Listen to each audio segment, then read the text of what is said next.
Halo semuanya, perkenalkan nama saya Yefta Panita Bolon. Saya merupakan mahasiswa dari Politeknik Negeri Medan, jurusan Teknik Komputer Informatika, Prodi Manajemen Informatika.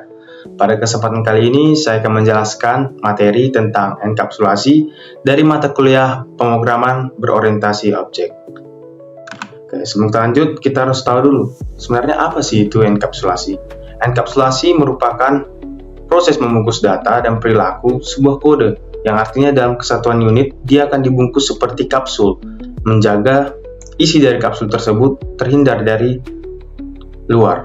Seperti filosofinya yang objek harus menjaga rahasia internalnya. Jadi dunia luar tidak perlu tahu bagaimana data disimpan dan mereka hanya perlu tahu cara menggunakannya. Jadi ini merupakan suatu program atau suatu proses codingan yang bersifat private dan tanpa bisa diedit oleh user nantinya.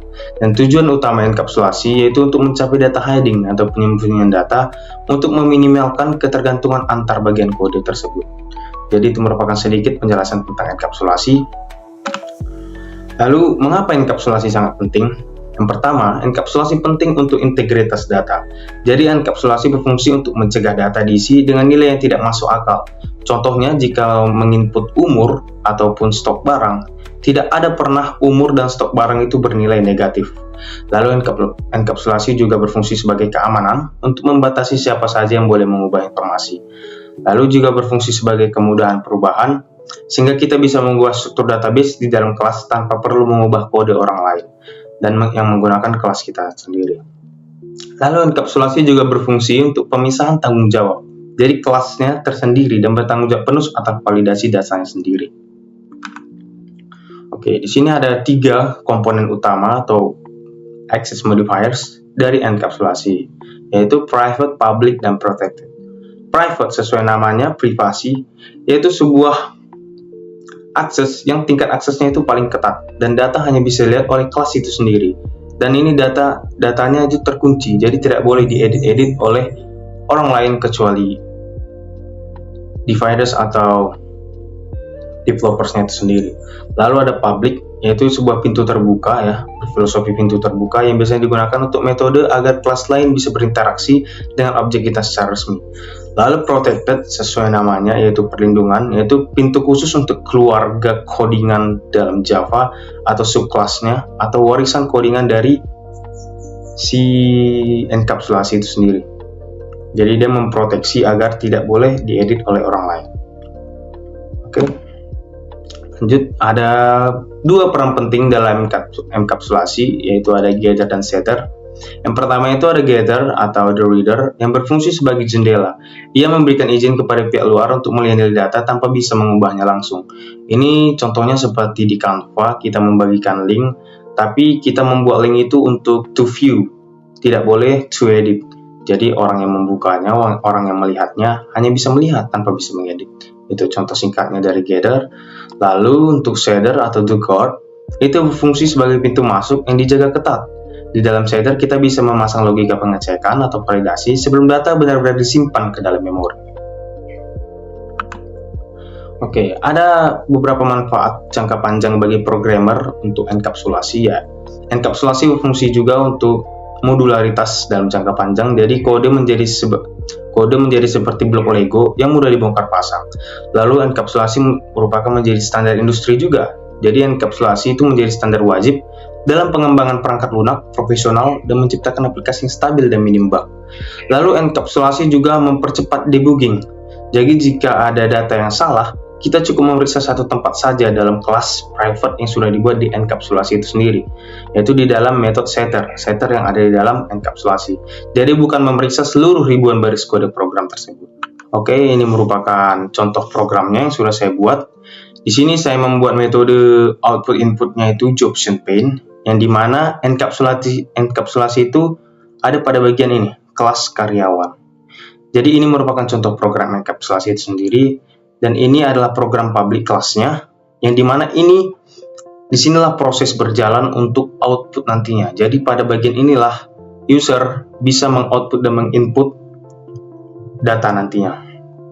Jadi ini merupakan private kelasnya. Jadi disinilah enkapsulasi itu sendiri. Jadi tidak bisa diotak-atik user pada bagian output nantinya. Oke, yang pertama-tama di sini ada input JavaScript Jobs Pane, yang dimana yang seperti saya katakan sebelumnya, saya menggunakan metode Jobs Pane, metode input Jobs Pane. Lalu di sini ada kelas karyawan, nama kelasnya karyawan dengan dua deklarasi private, yaitu string nama dan double gaji. Ya, variabel nama dan variabel gaji itu bertipe data string dan double. Lalu ada public string get nama, public void set nama, dan public double, yakni deklarasi-deklarasi untuk pengambilan data pada saat dijalankan di public class enkapsulasi ya tiap tab. Jadi ini merupakan deklarasi-deklarasi yang akan membalikkan return nilai nama, dan this name sangat sama dengan nama. Lalu terdapat proses di sini public void set gaji, double gaji, yang dimana terdapat decision jikalau gaji nilai pada variabel gaji lebih besar atau sama dengan 2 juta, maka this and gaji nilainya berubah menjadi gaji itu sendiri. Jikalau ini tidak terpenuhi, maka ada terdapat decision tolakan atau else. Jika ini tidak dipenuhi, maka dia akan lanjut ke else, yang dimana program akan mencetak bagian jobsion ini. Dia akan mencetak bagian yang dimana gaji ditolak dan minimal gaji harus 2 juta, dan peringatan validasi, dan tipe Jobs Pane-nya itu warning message, dan gaji berubah jadi 0. Jadi pada program ini saya membuatnya agar masukkan data atau masukkan inputan gaji karyawan itu minimal 2 juta.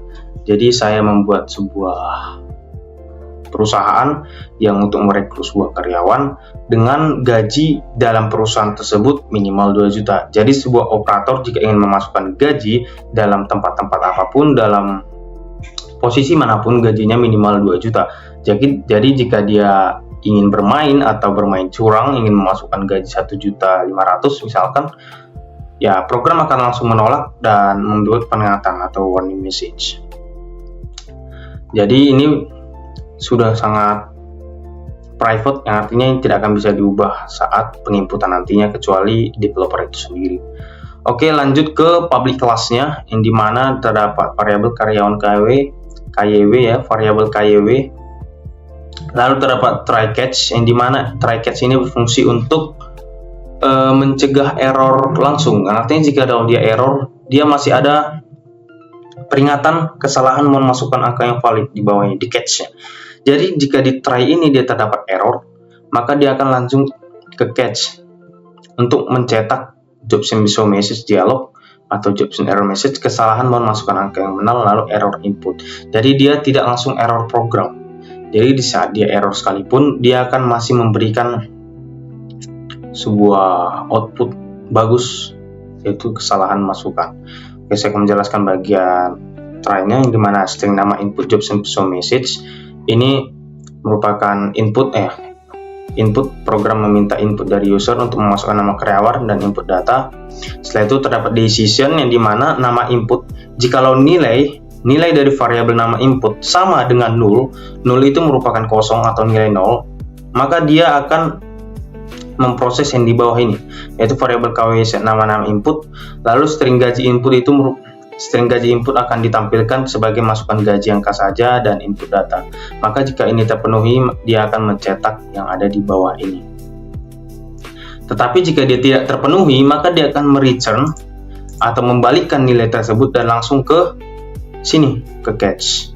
Jadi begitu seterusnya sampai dengan if ini juga. If gaji input, nilai pada gaji input apakah sama dengan 0, sama dengan 0. Jikalau tidak sama, maka dia akan mencetak ini. Jikalau sama, dia akan return dan error. Begitu seterusnya sampai dengan mencetak data karyawan, nama dan gajinya.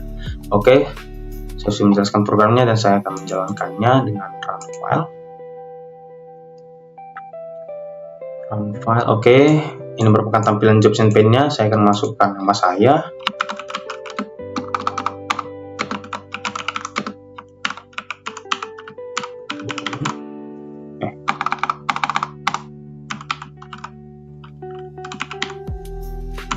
Oke, ini nama saya, karyawan. Oke, lalu saya akan memasukkan gaji saya buat 3 juta. Maka data saya akan keluar seperti ini, namanya tepadan tabu bolon dan gajinya 3 juta. dan oke. Dan bagaimana jika dia error? Saya akan coba apakah program berfungsi ada error. Kalau saya string untuk masukkan nama, dia akan seperti ini. Gaji ditolak dan minimal gaji harus 2 juta. Oke, jadi program berhasil.